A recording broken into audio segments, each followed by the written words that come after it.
G'day, mate, and welcome back to the Factorio Friday Facts with me. And I've actually got Locator here again because Mojo's off busy doing streaming stuff. Hey, mate. G'day. G'day. Yeah, nice to be back. So we got Friday Facts 273, cutscene controller and localization plan with right at the top. Hello, we received a lovely holiday gift from Steam. So Steam's sending out chocolates. I prefer the variety that lasts a little bit longer. These ones apparently are vanishing really quickly. Yeah, look, chocolates in an office really vanish really fast. But I'm actually surprised it's such a small amount of chocolates for Steam's 30%. just Maybe had to that's rub that in there somewhere. After 5 minutes or so. Yeah. As soon as they arrived, it was twice the size, and now they're down to that. Maybe. But yeah, the chocolates are delicious and do not seem to last long. Yeah, well, there's an office of, I think the team's like 20 people, so I'm really not surprised. But then with the cutscene controller. Now, this is the one I'm really interested in. So, one of the things planned for the 1.0 release, a proper campaign and a tutorial-like new player experience. Both these try to guide the player, and for that we sometimes need to divert the player's attention to a particular place in the virtual world. In other words, we need cutscenes. Inside the engine, players inputs a pass-through layer called unimaginatively controller. The 16 version of the game knows 3 controllers. Character controller, where the player's inputs control the engineer entity in the center of the screen. God controller, which is not tied to any real-world entity but allows the camera to fly around the world. And Ghost controller, which does not allow the player to control the game at all. The control layer is an ideal place to take control away from the player in a cutscene. It's also a convenient place to move the camera automatically. Even better, Lua scripts can already change the current controller for any given player. Adding a new controller type to facilitate cutscenes was the obvious choice here. The new cutscene controller is created with a list of map positions to pan the camera along and how long each pan should take and how long the camera should stay in that position. The controller figures out on its own how to move the camera between specified points. For that, it uses cubic Hermite splines. Okay. I hope you're not asking for an explanation of exactly what that is from me, but... I'm not. I didn't even bother looking it up. It uses some magic code to make the camera movement nice and smooth. Once the controller reaches the last specified camera positions, it smoothly pans back to the starting position and restores the previous controller, giving control back to the player. Here's a short video of the cutscene in action. That's pretty much it for that. Now, I have to say, this is the most exciting thing for me as a content creator, because I have 3 videos in the works where I've recorded the footage, but then I need to cut it up and basically do the panning around myself in the video editor rather than doing it in-game, because there is no way to do it in-game. And I've asked multiple people and they've said the best you can do is go into God mode, which leaves the player character there, and scroll around the map in God mode to get the footage you want. But then you're still going to either have to just use that as is, or run it through a video editor and get more out of it that way. So yeah, this is one of the things I'm really looking forward to. I thought you were going to say, because you're making these scenarios every month, that it might be a helpful way to introduce players to what's going on in each of the different scenarios, rather than, I didn't really think of it in terms of content creation.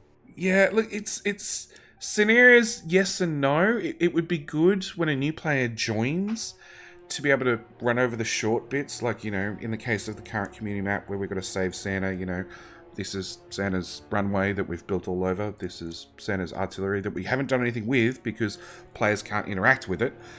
And we need to keep the biters, and we go scroll to a biter nest, which would have to be changed on the fly because they keep getting demolished, funnily enough. And, you know, keep the biters away from the Santa and the artillery and everything else, and then return it to the player. Yes and no. Maybe. Is it worth it? Probably, for that higher level of polish. And I imagine communities like Redmew, right, who do a lot of these really high quality scenario maps, would end up playing with this feature an awful lot. Yes, I imagine so. For them, it's probably a godsend. There is kind of a way that you could do something sort of like this now. I think if you, well, you can't create windows, but if you set up a frame, you could actually embed some map coordinates and have it scroll around without necessarily taking the view from the player within a mod. But I mean, this is obviously a pretty cool way for scenario creators to show you something, especially if, as long as you're doing it not just before a biter attack, or during, even worse, I guess. I mean, that would be that is going to be the catch, because, like, I was thinking about you and SpaceX for that last item being launched, assuming somebody was silly and automated and ran off and did something else. You want to, for that very first launch of the final component, you want to be able to move the camera across to the rocket silo and watch the rocket go off. But that is the catch. That player's obviously not already standing beside the silo. They've wandered off to go do something else. Is that because there are biters like slowly chewing their way through the base? It's always possible. I guess the other thing is, I mean, after doing everything involved in SpaceX, would you really not be next to the silo for the final launch? No, not unless the biters were eating the base. Let's be honest. So it's more an introduction. If you set up a very specific set of challenges, I would guess is probably the best way to describe it.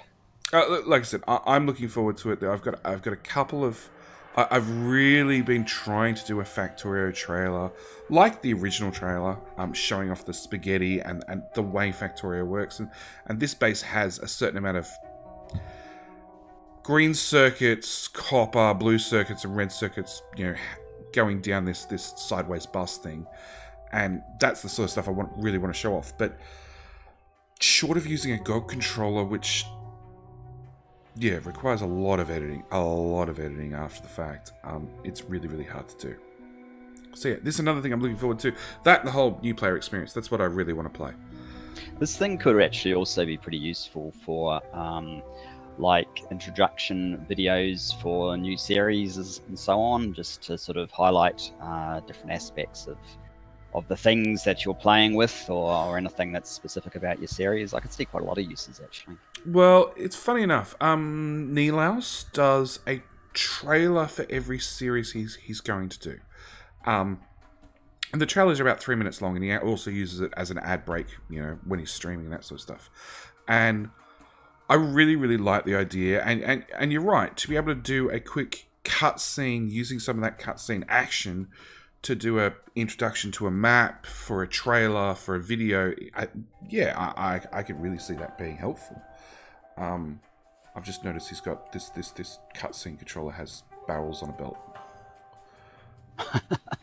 Yeah, lots of barrels on a belt. I've actually had to move that part of the screen away from my eyesight because it's just going too far, and you just yeah. Also noticed the minimap and everything disappears, so you actually get full screen. Yeah, that is an interesting feature. So enough of that. We've got the rail clock. While working on the campaign, I ended up needing to do some work on the cutscenes too. Inspired by YouTube video, I ran across word not happening today. Venerable arrow in my Gluteus Maximus, which, by the way, if you guys are looking at this, go check out his channel. He successfully does viral video after viral video on Factorio. I'll put it that way. I decided the great test case for the cutscene would be a static camera for a rail clock in the office, and it could display the actual time. So he's got a monitor on the other side, and it's showing the actual time with trains. So because of some technical issue, it needs to be run as a multiplayer game. Actually end up exposing a few bugs in the cutscene implementation that only manifested in a multiplayer game. So that was a nice side effect. And this is it. And I gotta say, Arrow My Gluteus Maximus did a way better job. And this clock doesn't move. It's stuck at 11:59. It resets and goes back to 11:59 over and over and over. They're in a time warp, clearly. Yeah. This is why nothing gets done about 017. You think that's it, do you? Dear. But yeah, I'm glad that it. I mean, this is quite interesting. It ended up exposing a few bugs in the cutscene implementation. It's always nice to find other ways to test your stuff so that you know, there's less bugs when you release it. So that's a nice side effect. In saying that, like the latest community map I've had, and the one before, I've had 2 of Muppets mods break when trying to run the multiplayer. They ran fine single player, but as soon as they went multiplayer, they crashed. We've had your mod go through 2 updates, I think, that we caused issues and found bugs. And then the Dangerous mod as well has also had to go through 2 updates because we found desync issues. And these are all show up purely in multiplayer. The single player, they ran fine. But multiplayer, yeah, we broke stuff. Yeah, I'm kind of thinking I might have to get a dedicated multiplayer server just so that I can test everything as best you can, because obviously there's ways of using your product that you don't even envisage. Some of the feature requests that I've had, I've been able to deliver on already even, but there's still some to go that ways that, you know, I didn't even consider because I had a very specific purpose in mind when I built the mod. And it's all good. You built it to do what you wanted and didn't think of all the other side case uses. Well, it wasn't even necessarily a mod I was going to release when I first built it. No. I remember having that conversation with you when I did your base tour. It's like, no, this is the mod. It's needed for my base. No, you can't have it. No, we're not planning on releasing it. I'm just playing with the idea. It makes my base, run the way I want. That's it. I'm like, okay. And then more interest came along, and yeah, now I've got a wonderful new mod to play with. Indeed. So if you're a reasonable technical user and would like to run one for yourself, you can check out my Round Clock repo. Unfortunately, it does use various 17 features. You can't actually run this today, but once 17 is released publicly, it should just work fine. So should 17 come out and you're not hyped enough playing the new game, you can set up a Factorio clock on your wall if you come back to Friday Facts 273 and dig out the repo and run it on Macs or Linux, because it doesn't run on Windows. Well, it doesn't say doesn't, it just says it hasn't been tested on Windows. Might work. That's never been tested. It probably means it won't. I'm honest. All right? Things need testing, that's for sure. And the localization plan for 1.0. So for a long time, we've been using Crowd-In for all non-English translations of the game. Over the course of the early access period, this has served us really well. Majority of the contributions were of high quality, and since we automated the fetching and packaging of the translations, of course they did, it was a mostly hands-off system. As we approach 1.0 next year, we want to make sure all parts of the game are as polished as they can be. So we're planning on having a third-party proofread and finalize the game localization. Whilst most of the current translations are really great, some of the language support, we have less than 50% of strings translated and approved, so contracting another company to help fill out the rest is a reasonable course of action for us. However, we want to know where to prioritize our efforts. The language target focus on the most significant ones will help as many players enjoy the game as possible. Let's gather some preliminary data. We've got a Google form with some questions for the community. It helps by spending a few minutes to help fill it out. We're able to make a more accurate decision on which languages are most important. You can find the survey here. I haven't opened up the survey because it's going to ask me, what language do you speak other than English? Well, I don't even speak English. I speak Australian, which is so much worse. And the answer is going to be none. And I'm fairly sure they're not going to give us an Australian localization. So. No. I do actually have some localizations for my mods. A Russian guy came along and has made a translation for SpaceX. So if you go into Russian, you'll actually get all of the text and so on within SpaceX in Russian natively. It's the only language that anyone's translated it to, but it is there. Look, I've seen half a dozen mods that have localizations, and I assumed Factorio. Well, I've seen screenshots of Factorio in many languages. But yeah, it's more and more games are having localization done by the community, which is always good to see. I think it's really good of them to take that final step and outsource what they've already got to a third party.